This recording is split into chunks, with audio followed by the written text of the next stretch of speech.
name's Axel, and I'll be going over my 3D printed camera accessories that I made myself. Look at that.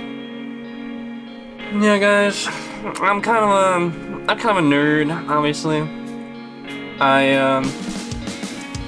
I do film photography, if that wasn't your biggest hint. But in my spare time, I also have a 3D printer, and I've actually done a lot with it.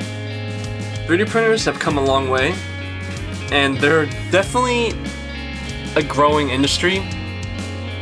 From just, home 3D printers to massive industrial printers, or even like these facilities that have 15 to 50, maybe even 100 3D printers. There's also companies like PCBWay, where you can model something yourself and send that file to them, and they will ship you a 3D printed product or a milled product that you designed but they made. Not sponsored, but I just think that's pretty cool. 3D printing is certainly a new kind of household. It's almost like another household appliance in my mind, kind of, because there's so many things you can do with it. I mean, sure, you can use it for interesting hobbies, but you can also just build things with it.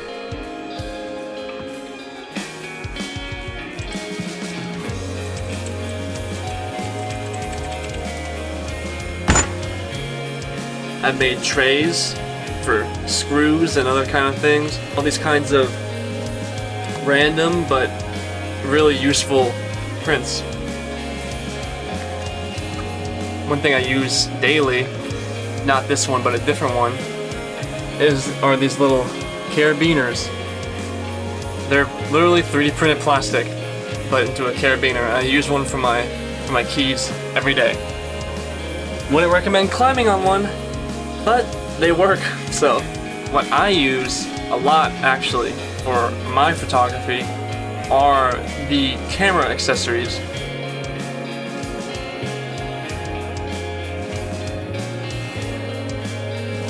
Now, some of these don't necessarily pertain to film. Some of these can be for digital cameras and other kinds of photography. But these are the items I use that help my workflow and work with my photography. So I think number one, my first 3D printed accessory I've used the most are these caps. Now,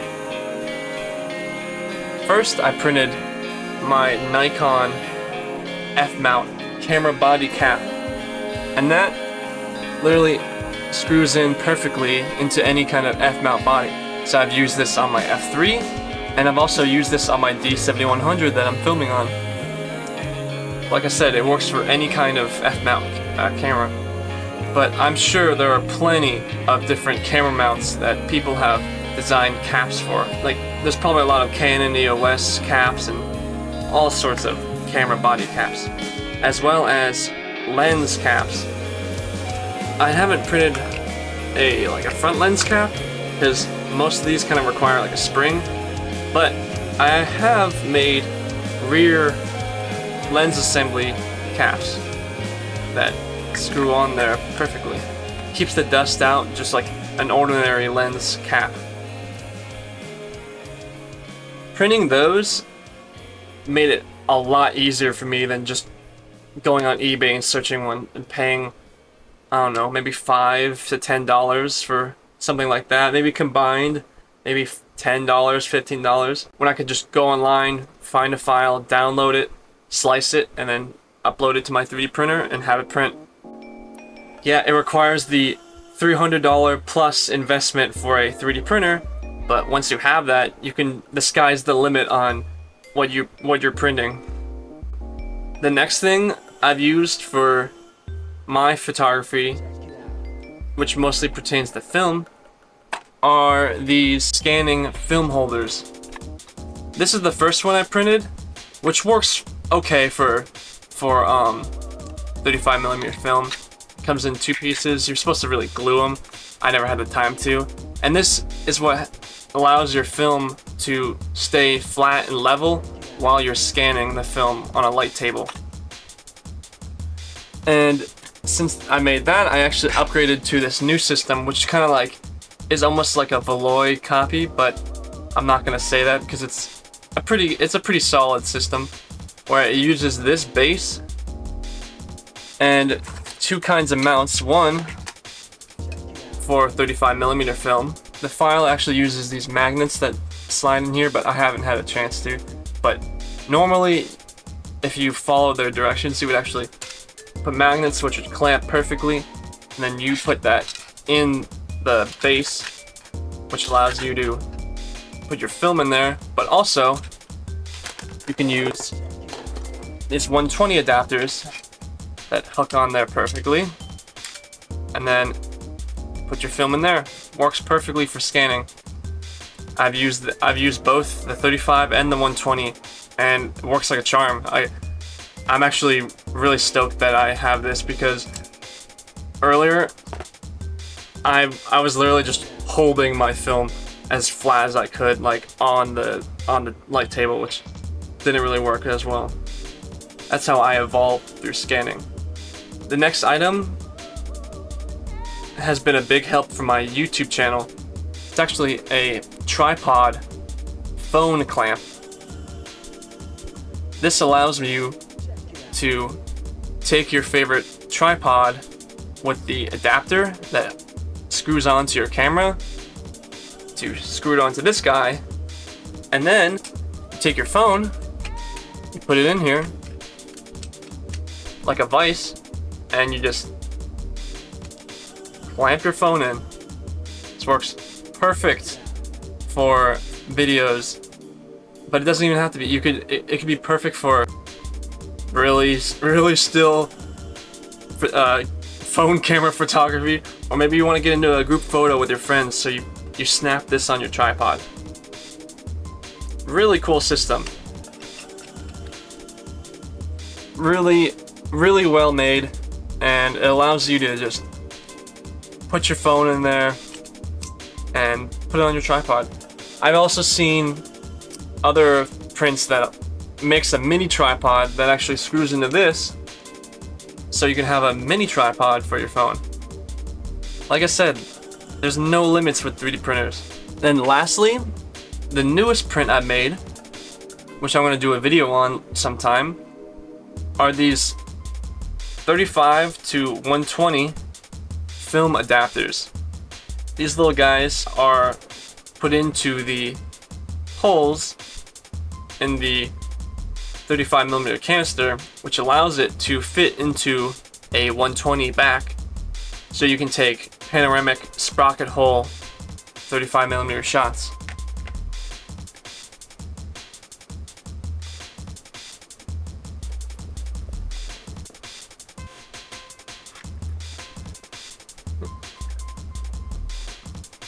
It's kind of a weird process because you have to actually rewind this in the dark, unlike a 120 spool, because there's no rewind lever.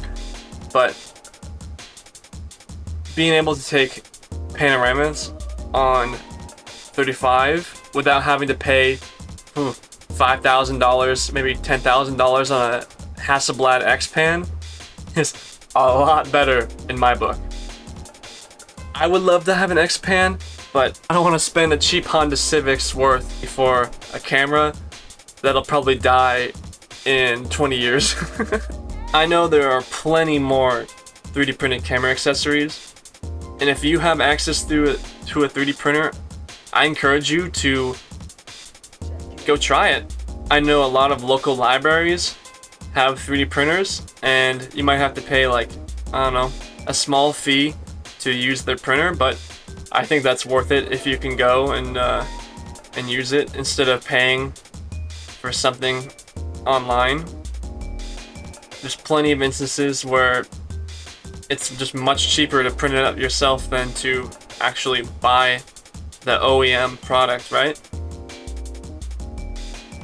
A lot of people don't have 3D printers, and I understand if this isn't the right thing for them, but I thought it was a pretty nice investment to pay for a printer that I can do almost anything with. Might not be for photography, might not be for any kind of accessories, but you can print whatever you want. And I think that's a great thing to have these days. Thank you all for watching. I hope that if you have a 3D printer or access to one, this video encourages you to save your money and go print yourself. And maybe this gave you a little bit of 3D printer envy. I don't know. My bad, guys. I'm not the one. I'm just making the video. It's your self-control, bro. Anyways, thanks for the watch. And thank you for everyone sticking with this channel. I'm so excited to watch it grow.